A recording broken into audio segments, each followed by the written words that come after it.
Hello class. Welcome to another day of pre-algebra. We are moving on from volume and switching into surface area. So, it'll be a little bit different today. We're still doing three-dimensional figures, but now we're doing surface area.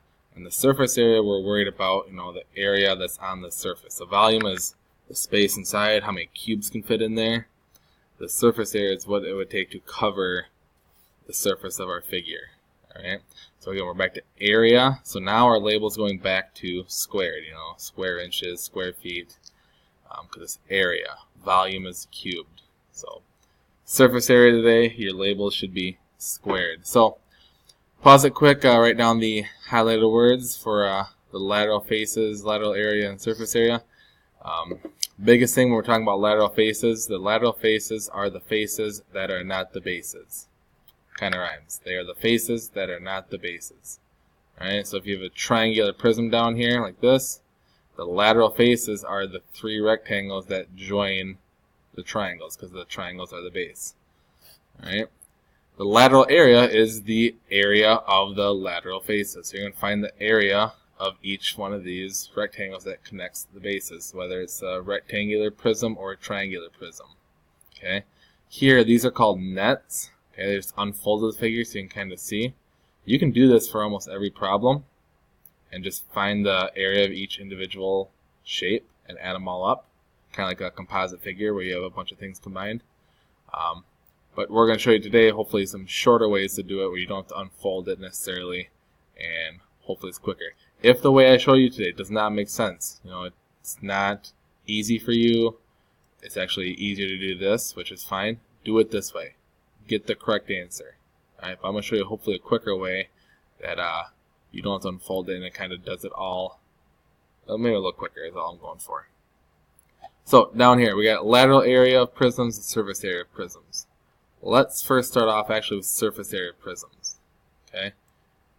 To find the surface area of a prism is this right here, which is the L is the lateral area plus 2 capital B. Well, if you remember what does capital B stand for, capital B is the area of the base. Okay.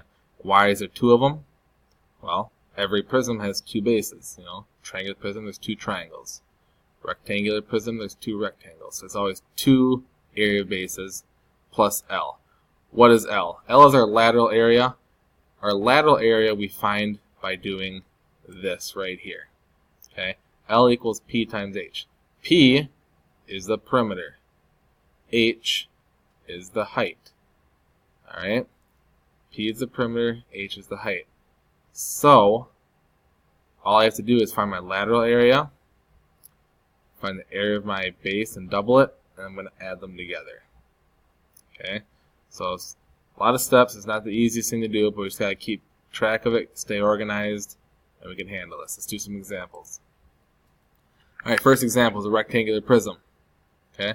I'm going to treat this as my base down here. Alright? So to find the lateral area first, always find the lateral area first, I'm going to take the perimeter times the height. Okay? So, perimeter. What is the perimeter of my base? Well, if I add up all the sides, that gives me the perimeter. 5.5 plus 3 plus 5.5 plus 3. Okay? That's 11, that's 6, gives me 17. So my perimeter is 17. So put P equals 17. What is my height? Which one of my numbers is my height? My height, or my H, is how far away the 2 bases are. So the height of the prism is 15.1. Okay? It doesn't necessarily have to be up and down, but it's got to be the number that connects the 2 bases together. Forgot to put 0.1. So to find the lateral area, I take the perimeter times the height, and I get that, 256.7. Now, to find the surface area, I take the lateral area, which is right there, plus 2 times the area of my base.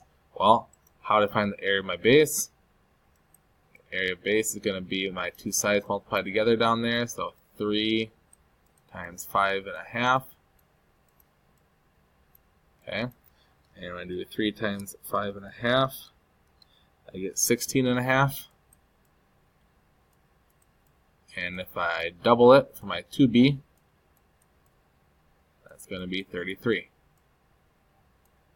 So I'm going to take my 2b, which is 33, my L, which is 256.7, add them together to get my surface area of 289.7. It's all about staying organized here. Find perimeter, find the height. Find the area of the base, double it, add the lateral area and 2b together. Alright? Triangular prism. Alright? Lateral area is the perimeter times the height. So the perimeter is always the perimeter of the base. This is a triangular prism, so I have to find the perimeter of the triangle right here. Okay, there's my base. So 8 plus 15 plus 17 adds up to, looks like 40. Sounds about right. So my perimeter is 40. What would my H be? Well, I said it above. H is the number that connects my two bases. What number connects my two triangles? 20. Alright. So I do 40 times 20. My L equals 800. Now, I need to find the area of my base and double it. Well, my base is a triangle. So I do half times the base times the height of the triangle. Like that. I don't use the 17. I gotta use the two numbers that are perpendicular. Okay. So if I multiply this, my capital B is 60, which makes my 2B 120. So my total surface area is L plus 2B, so 800 plus 120 is 920, and I have to label my answers here. And they're going to be square meters. Look for area. Alright? Good. Here's some more guided practice.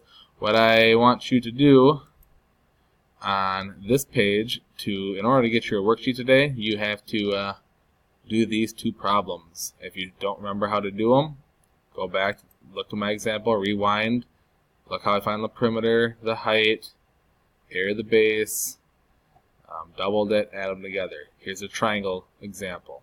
Alright? So, here are the problems I want you to do. Pause it, do them, and when you show me your notes, I want to see the answers for these two problems. Alright? Okay. Last problem, we're going to do a real world problem. She's trying to cover boxes with fabric to sell at a craft fair. The boxes are rectangular prisms that measure 10 by 14 by 5. Now, we don't have a picture, but it's a rectangular prism, so it does not matter which side I choose to be my base. So let's just draw a rectangular prism. Let's do another one. There we go, and we'll connect it to make it three-dimensional. I'll just use my freehand ability here. And look at that, I have a three-dimensional box. That should probably be a dotted line. But, alright, so it is 5, doesn't matter we put these numbers, 5, let's put 10 here, and let's put 14 here. Alright, with a rectangular prism it does not matter. Okay, it's going to work out either way. So, what is the perimeter of my base? Well, let's treat the bottom side as my base. So, 5 plus 10 plus 5 plus 10 gives me a perimeter of 30. What is the height of my prism? Well, how far is the top and bottom? That's 14. Alright, so now I'm going to do 30 times 14 to get my lateral area, and that is 420 square inches. Now I got to find the area of my base and double it. So area of my base is going to be, the two numbers down here, 5 times 10, which is 50. Two of them makes 100. So how much fabric is she going to need to cover this box? 520 square inches. Alright, so that's what we're doing today. Surface area is a few more steps. You guys stay organized, show your work, write it all down, and make sure we're doing these two examples. All right, have a good day.